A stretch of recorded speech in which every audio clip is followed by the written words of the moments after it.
Discussion पे, जो कि हमारे सारे प्रोविंसेस हैं, जो उनको डिस्कशन हासिल है और उनकी जजमेंट पे होगा कि वो कहाँ कहाँ ये जो 50% घर से काम करने की पॉलिसी है इसका अमल दरामद करते हैं।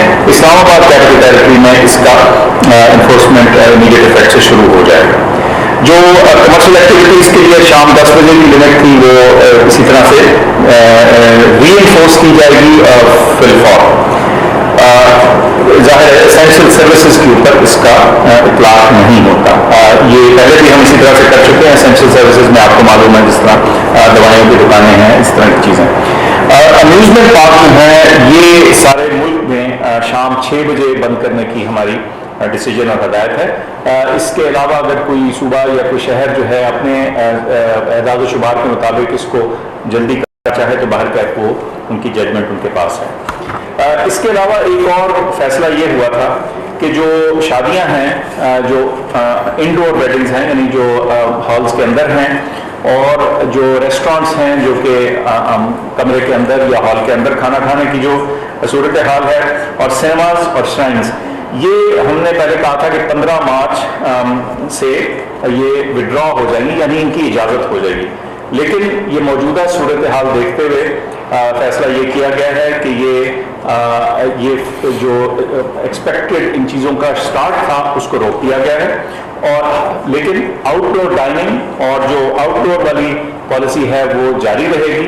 और ये इसका इतलाक है ये 15 मार्च से लेकर जो 15 अप्रैल तक चलता रहेगा, और उस वक्त फिर दोबारा से इस मामले का जांच किया जाएगा और देखेंगे कि क्या उस वक्त इंडोर वेडिंग्स और अंदरून जो रेस्टोरेंट से अंदर के खाने की फैसिलिटीज़ और सिनेमाज वगैरह जो हैं, क्या इनकी इजाज़त दी जाती है या नहीं।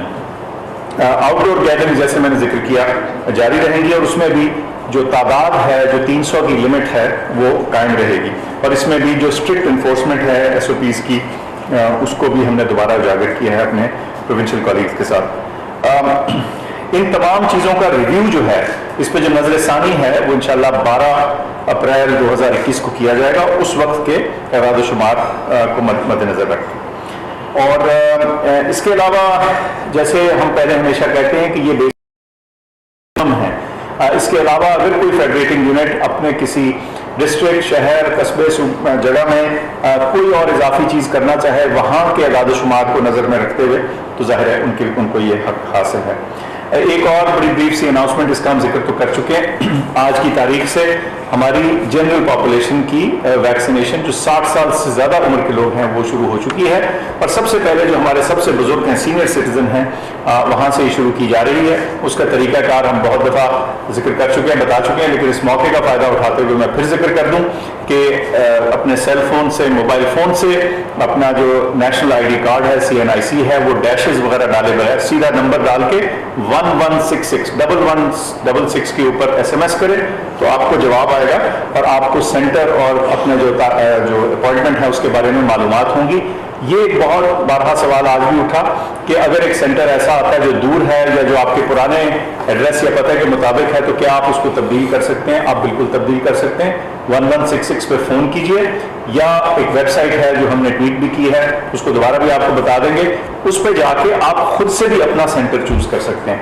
ये बस वाज़ेह कर दूं कि इस सेंटर को चूज करने या इसको रिस्ट्रिक्ट करने का मकसद सिर्फ इतना है कि जहां आप जाएं वहां मुनासिब मिकदार में, तादाद में वैक्सीन मौजूद हो, ताकि किसी किस्म की तकलीफ का सामना ना हो। तो मैंने तो यही चीज़ें बतानी थी। अब शफकत साहब ओवर टू यू। जी शुक्रिया डॉक्टर फैसल साहब, जो आपने सारा हेल्थ की और हेल्थ रिलेटेड मेजर्स का ऐलान किया।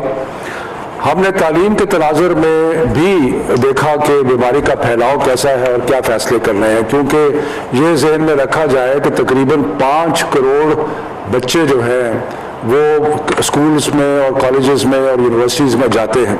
तो ये एक ऐसा सेक्टर है जिसका बड़ा डायरेक्ट जो है वो असर पड़ता है बीमारी पर, इसलिए इसको हमेशा तालीम की नज़र से भी बीमारी के फैलाव को देखा जाता है। तो इसमें सारे पाकिस्तान में जो सूरत हाल है उसको जायज़ा लिया गया। जो अच्छी खबर है वो ये है कि सिंध में, बलूचिस्तान में हालात जो हैं वो अभी तकरीबन ठीक हैं, और वहाँ पे ये फैसला फैसला किया गया कि जो 50% बच्चे हैं वो रोज़ आया करेंगे और सोशल डिस्टेंसिंग के साथ, यानी कि दूर दूर बैठने के साथ, मास्क के साथ जो सारी SOPs पहले बनाई गई थी उसके मुताबिक सिंध में, बलूचिस्तान में जो है अमल दरामद होता रहेगा। बाकी सूबे जो पंजाब में और खैबर पख्तूनख्वा में कहीं कहीं मसाइल नज़र आए हैं और आज़ाद कश्मीर में, गिलगित बल्तिस्तान में सूरत हाल बिल्कुल ठीक है। तो इसलिए जो सूरत हाल पंजाब में और एक दो जगह पे KP और आज़ाद कश्मीर में नज़र आई है, उसके बारे में जो फैसले किए गए हैं वो ये हैं कि बाकी सारे सूबे में तो 50% के हिसाब से बच्चे स्कूल आते रहेंगे, यूनिवर्सिटीज़ में, कॉलेजेस में, लेकिन इन शहरों में जिनके मैं नाम लेने लगा हूँ वहाँ सोमवार से यानी कि 15 तारीख से बाहर की छुट्टियाँ जो है वो शुरू हो जाएंगी और वो 28 मार्च तक रहेंगी, यानी कि अगले 2 हफ्ते इन शहरों में जिनका मैं ऐलान, सारे तालीमी इदारे जो है सोमवार से बंद हो जाएंगे और वो बाहर की छुट्टियां, स्प्रिंग ब्रेक जिसे कहते हैं, वो ले लेंगे। और ये शहर जो पंजाब में है उनका मैं जिक्र करूं कि फैसलाबाद, ये डिस्ट्रिक्ट कह लें आप, फैसलाबाद, गुजरांवाला, उसके बाद लाहौर, गुजरात, मुल्तान, रावलपिंडी और सियालकोट। एक दफ़ा मैं फिर ऐलान करता हूँ कि जिन शहरों का मैं ऐलान कर रहा हूँ, इन शहरों में सोमवार, मंडे से स्कूल जो और एजुकेशन इंस्टीट्यूशन जो है वो 2 हफ्ते के लिए बंद हो जाएंगे और वो है फैसलाबाद, मुजफ्फराबाद, फैसलाबाद, गुजरांवाला, लाहौर, गुजरात, मुल्तान, रावलपिंडी। उसके अलावा यही फैसले का इतलाक इस्लामाबाद पे भी होगा कि इस्लामाबाद के जितने तालीमी इदारे हैं वो भी मंडे से, सोमवार से बंद हो जाएंगे बाहर की छुट्टियों के लिए और वो 28 मार्च तक बंद रहेंगे। और उसके साथ साथ मुजफ्फराबाद पे भी फैसला जो मुतवक्को है। खैबर पख्तूनख्वा में इस फैसले का इतलाक पेशावर पे होगा जहां हमें पॉजिटिविटी रेशो ज़्यादा नज़र आया है। वहां पर भी जो तालीमी इदारे सारे हैं वो मंडे से लेके 15 तारीख से लेके 28 तारीख तक बंद रहेंगे बाहर की छुट्टियों के लिए। तो इससे और बाकी जो डिस्ट्रिक्ट्स हैं या बाकी शहर है वहाँ पे आधे स्टूडेंट्स जो कि पहले आते थे उसी तरह सिलसिला चलता रहेगा, लेकिन सूबाई हुकूमतें जो है वो इन मामलात का बड़े बारीक बीनी से जायज़ा लेती रहेंगी और जहाँ जहाँ महसूस किया कि हालात कुछ ख़राब हो रहे हैं वो वहाँ पे स्कूल भी बंद कर सकते हैं, किसी शहर को भी बंद कर सकते हैं, यानी कि ये कांस्टेंट रिव्यू जो है वो रहेगा। इसी तरह national command and operation centre जो है इसमें भी हम अगले 2 हफ्ते के लिए मंडे से लेके जब स्कूल्स और एजुकेशनल इंस्टीट्यूशंस बंद होंगे तो हम इसका हालात का बार बार जायज़ा लेते रहेंगे।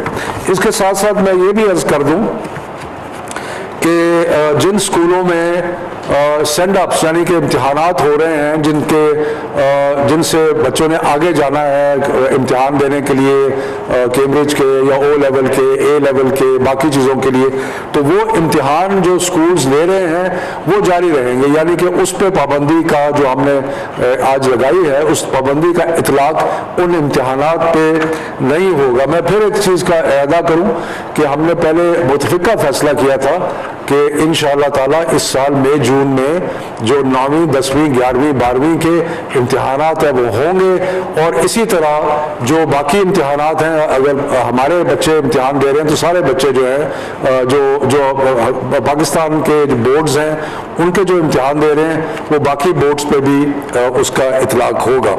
तो ये चंद एक फैसले थे जो आज लिए गए और मेरा ख्याल है कि स्कूल्स को इंडिविजुअली अपने तौर पे भी अपनी सिचुएशन जो है उसको मॉनिटर करते रहना चाहिए और जहां उनको कुछ ऐसी सूरत हाल जो गैर मामूली हो वो नज़र आए तो उसको हुकाम को उसकी इत्तला देनी चाहिए। तो अब इसको मैं समराइज करता हूँ कि तकरीबन 7 शहर हैं पंजाब के जहाँ पे 15 तारीख से सोमवार से सारे तालीमी इदारे बंद होंगे 2 हफ्ते के लिए, और खैबर पख्तूनख्वा में, पेशावर में वहाँ पर भी होगा इसका इतलाक, और इस्लामाबाद पे भी इतलाक होगा, और मुजफ्फराबाद का फैसला भी हुकूमत वहाँ पे कर लेगी। तो ये है जो आज के फैसले हैं national command and operation centre में, जो सारे सूबों ने और सारे इदारों ने मिल के लिए, और इंशाल्लाह हम आपको अगर कोई अपडेट होगी तो अगले हफ्ते वो अपडेट करेंगे। डॉक्टर साहब कुछ ऐड तो नहीं करना आपने? नहीं जी, बस ये थी आपने बता दिया तमाम बातें। बस मैं फिर दोहरा दूं कि ये जो इंडोर वेडिंग्स और इंडोर डाइनिंग और सिनेमाज और श्राइन्स का 15 तारीख से इनको पहले एक खोलने की इंडिकेशन दी गई थी, वो विड्रॉ की जा रही है। इसका मतलब ये है कि इन तमाम जगहों में जो आउटडोर डाइनिंग और जो आउटडोर के इंतजामात हैं, जैसे वो एग्रीड थे, जैसे वो अलाउड थे, वो अभी फ़िलहाल उसी तरह से चलेंगे, और इसका रिव्यू जो है वो हम 12 अप्रैल को करेंगे, ताकि हम 15 अप्रैल के बाद के जो फैसले हैं वो वाज़ेह तौर पे आपको उस वक्त के सूरत हाल के मुताबिक बताने के काबिल हैं। बहुत शुक्रिया। ये मैं अर्ज़ कर दूँ कि ये जो फैसले हमने किए हैं इसका इतलाक सब तालीमी इदारों पे है, यानी कि जिन शहरों में हमने 15 मुशावरत के साथ, सारे सूबों की मुशावरत के साथ और हायर एजुकेशन कमीशन की मुशावरत के साथ जो हमने फैसले किए हैं, इसका इतलाक स्कूलों पे भी होगा, कॉलेजेस में भी होगा, यूनिवर्सिटीज़ में भी होगा, यानी कि तमाम तालीमी इदारे जो हैं उन पे इसका इतलाक होगा। ये सिर्फ स्कूलों तक महदूद नहीं है, ये सारे के सारे तालीमी इदारों पर इसका इतलाक होगा। तो ये मैं इसकी वजाहत करना चाहता हूँ कि इसका सिर्फ स्कूलों के लिए नहीं है, सब तालीमी इदारों के लिए। वो जो मुख्तलिफ शहर हैं जहाँ पे स्प्रिंग ब्रेक जो है वो मंडे से लेकर 28 मार्च तक रहेगी। बहुत मेहरबानी। वज़ीर तालीम शफ़क़त महमूद।